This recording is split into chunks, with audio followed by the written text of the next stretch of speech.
Senator Sifuna. Thank you, Honorable Speaker. Honorable Speaker, you know my position on the State of the Nation address.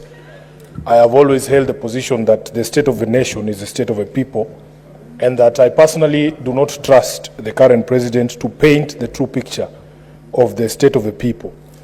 And again, this year, Honorable Speaker, because of that doubt in my mind, I chose not to attend the State of the Nation.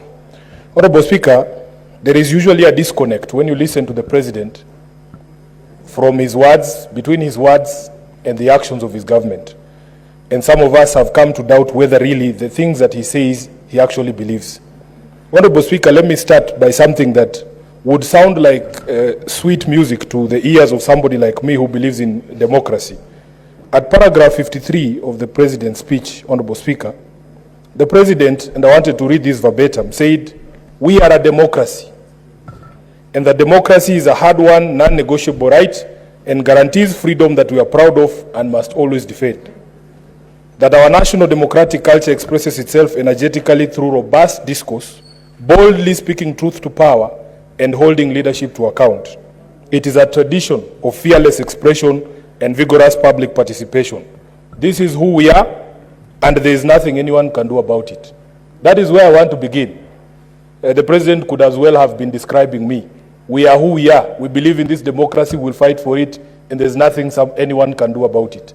The question in my mind is whether the president actually believes in the words that he spoke. Honorable Speaker, if you go to another thing that he said that sounded like music to ears of the people who actually believe in democracy and participation of the people, he said that he had learned through the hard as well as customary ways that listening is a full-time occupation of leadership, and that all questions asked by the people must be answered thoroughly and in full.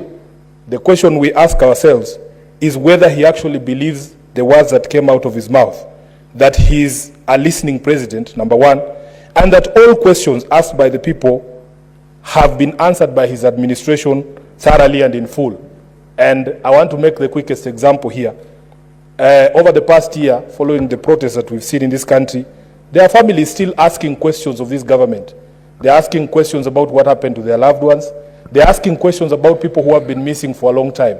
And even in this particular speech, the president never provided any answers. Honorable Speaker, you go to paragraph 6. He says he desired to respond to the most pressing concerns that have been raised by Kenyans of all walks of life. And he went ahead and framed what, in his opinion, were the most pressing concerns that have been raised by Kenyans.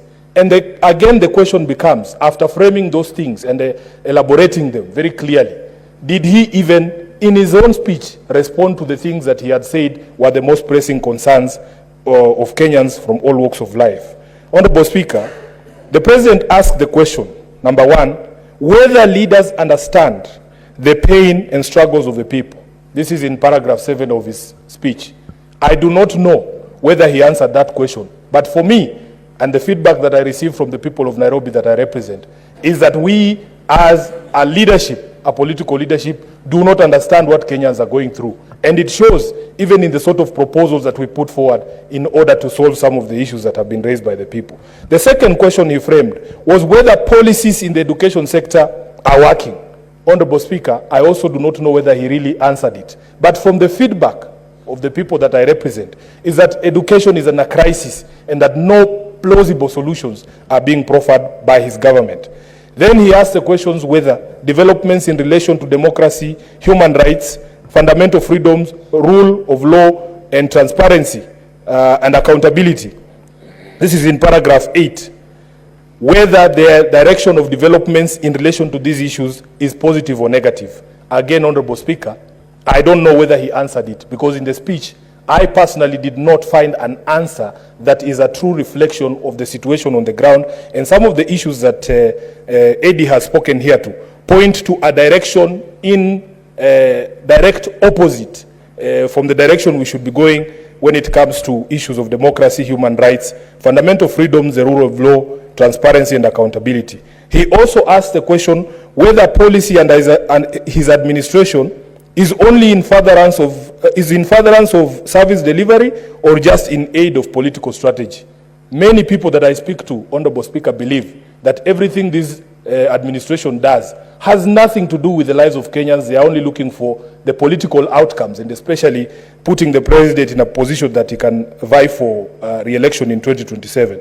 Honorable Speaker, then of course, as I expected, he spent a considerable amount of time looking back to the situation that he inherited when he came into power. And this is again something that even in my previous debate on his speech last year, we said we want to encourage this administration to be forward-looking. Yes, we understand the situation that was obtaining in September of 2022, but you are halfway through your presidency, Mr. President. You cannot still be talking about the war in Ukraine and the strictures of supply chain during or out of the war in Ukraine. We want you now to move forward, because at this particular point in time, you cannot still be talking about 2022 and telling us that you have laid firm foundations that maybe many of us do not see.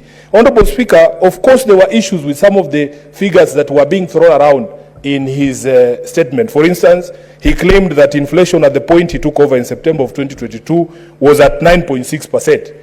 Massaging of those numbers, whether it is by a small margin or not, is aimed to achieve a certain end, that the perspective is to be painted that he inherited things that were so bad, but that he has brought them back to life. In fact, statistics from the Kenya National Bureau of Standards show that inflation was at 9.1. A difference of 0.5 is not a small difference. Honorable Speaker, he also made a very bold claim that the foreign exchange revenues the foreign exchange reserves have risen to the highest in the last 10 years. That is just not true.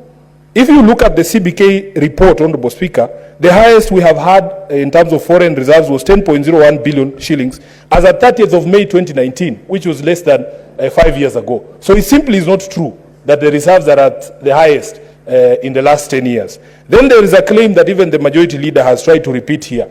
He made a very clear pronouncement that the Social Health Authority will pay all October claims. In fact, he said by the end of this week or during this week.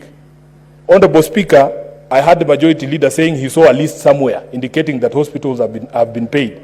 I can confirm here, Honorable Speaker, that that money has not been paid as we talk today.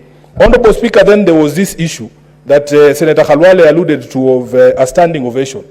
Personally, I was embarrassed for all my colleagues who were present in the House that day, because I believe personally that you are not supposed to expect praise for doing the right thing.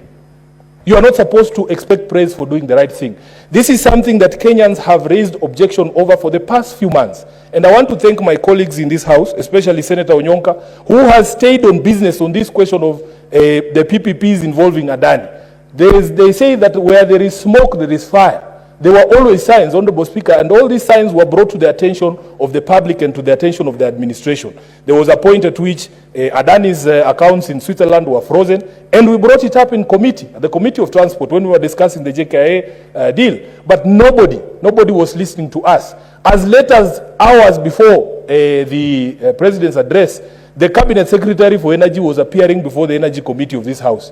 And he was insistent that even in light of the new information that he had gotten of the indictment in the US of the Adani directors, that the thing would still go on. Honorable Speaker, if there is something that we have learned about the Adani debacle, is that if we stick to the principles in Article 10 of the Constitution, we will never get it wrong. Some people have challenged those of us who are making noise about this particular process because they have not understood the noise we were making. We were saying the Constitution requires that if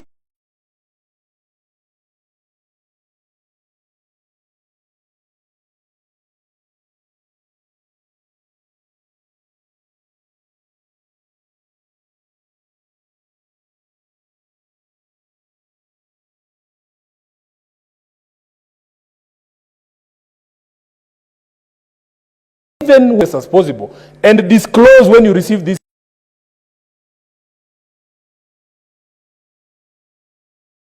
interest, that these interests have been received. Finally, because I can see the light is on here, Honorable Speaker, the President concluded by saying that the state of it means the ability to endure suffering without breaking or incurring permanent damage. So he knows the breaking or incurring permanent damage. So he knows the truth. He knows the truth that he has stretched Kenyans to the end, but he knows that we will not break because we are like the proverbial donkeys. Senator, I give you 1 minute to conclude. I thank you, Honorable Speaker. I was saying that the synonyms that I saw for resilience is a person who has ability to endure suffering without incurring permanent damage or loss. So, Honorable Speaker, he knows that Kenyans are suffering, but that somehow he has discovered that we are resilient, we can take more and more punishment without breaking. And I think this is the only thing in his speech that I agree with. I thank you, Honorable Speaker. Senator Cherargei.